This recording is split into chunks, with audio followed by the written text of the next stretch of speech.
حاضر و ناظر کو بھی سمجھ لیں، کوئی واضح ثبوت مہیا نہیں، کچھ دعوے ہیں اور کچھ اگر مگر والے دلائل۔ اس کے بعد نمازوں، روزوں وغیرہ کے فروعی مسائل ہیں جن پر فرقہ واریت اور مذہبی بازیگروں کی روزی روٹی چل رہی ہے۔ یہ بات کہ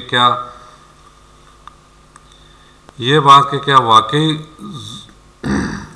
زور سے بسم اللہ پڑھنا، رفع یا دین کرنا وغیرہ ایسے مسائل ہیں جن پر نماز کی قبولیت کا دارومدار ہے؟ کیا کسی مخصوص طریقے کے علاوہ طواف کعبہ قبول نہیں ہوگا یا زکوٰۃ ادا نہیں ہوگی، یا ان تمام جملہ مسائل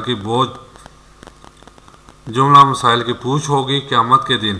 اس بنیادی سوال کا جواب جو بالکل متفق علیہ ہے کہ ہرگز نہیں، یہ صرف افضل عمل کو مقرر کرنے کا سوال ہے۔ تو پھر دوسرا سوال پیدا ہوگا کہ اس افضلیت کو ثابت کرنے کا کون سا حتمی ذریعہ ہمارے پاس موجود ہے؟ اس کا جواب ہے کوئی بھی حتمی ذریعہ موجود نہیں، نہ اب وحی آئے گی اور نہ کوئی فرشتہ نازل ہوگا، یہاں بھی صرف آراء و گمان ہی ہیں اور کچھ نہیں۔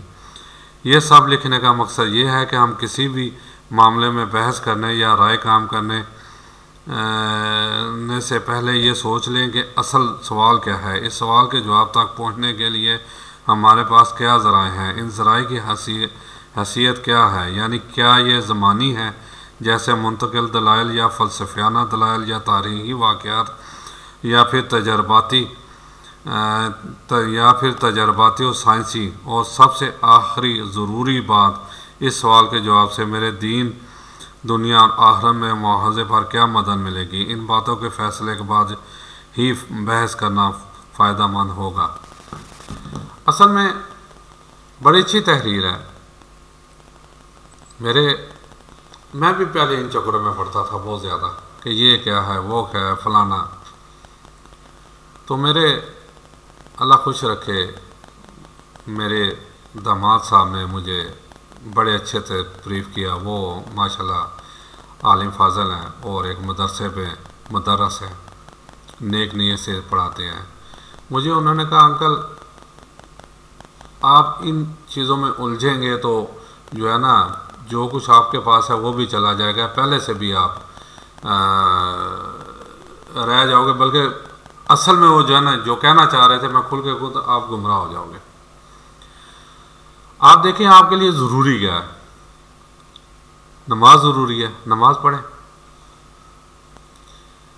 تمام فرقوں کے جو جیسے پڑھیں، ہاتھ چھوڑ کے پڑھیں، ہاتھ باندھ کے پڑھیں، جیسے پڑھیں نماز پڑھیں، نماز ضروری ہے بس۔ آپ ان چکروں میں نہ پڑھیں کہ وہ فلاں مسلک فلاں مسلک فلاں مسلک، یعنی یہ انہوں نے مثال دی۔ اسی طرح اپنا رمضان روزے رکھنا ٹھیک ہے، قرآن پاک پڑھنا، جو آپ کے لیے ضروری ہے وہ کریں، باقی چھوڑ دیں۔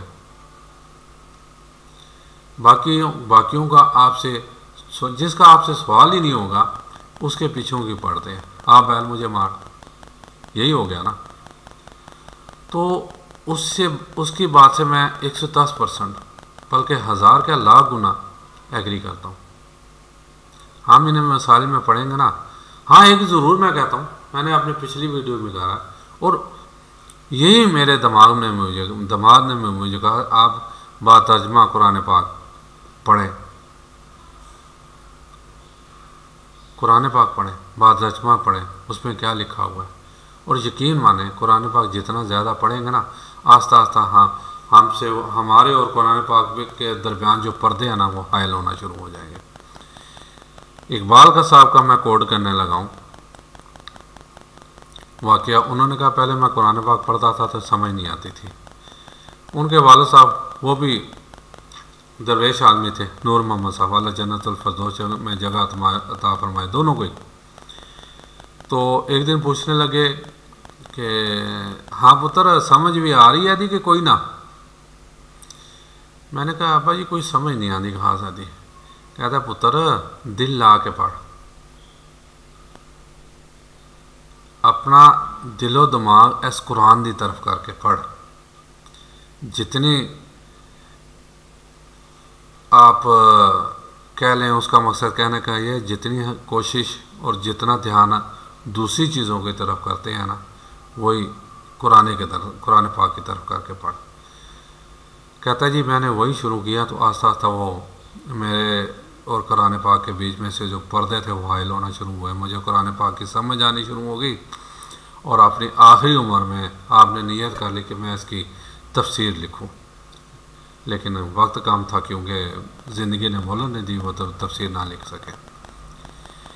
اس میں ہم اپنا بچپن کا کر سکتے ہیں کہ ہم بچپن میں انگلش فلمیں مزاحیہ انگلش فلمیں بہت شوق سے دیکھتے تھے.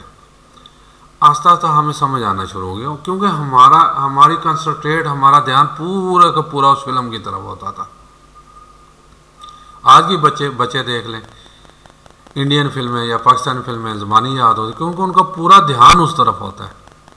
تو بھیا جب ہم پورے دھیان سے پورے وثوق سے پھر اب تو بہت ترجمہ آ گئے ہیں مارکیٹ میں قرآن پاک, جب قرآن پاک پڑھیں گے نا شوق سے ذوق سے محبت سے تو وہ جو بیچ میں ایک پردہ ہے نا وہ دور ہو جائے گا. ہمیں قرآن پاک کی سمجھ آنی شروع ہو جائے گی اور ہمیں یہ بھی سمجھ آنی شروع ہو جائے گی کہ ہمارا اصل راستہ کون سا ہے. ذرا اس پہ سوچیے گا اور کمنٹس باکس میں جا کے کائنڈلی کمنٹس کیجئے گا کہ آپ اس بارے میں کیا کہتے ہیں. اجازت چاہتا ہوں. السلام علیکم ورحمۃ اللہ وبرکاتہ.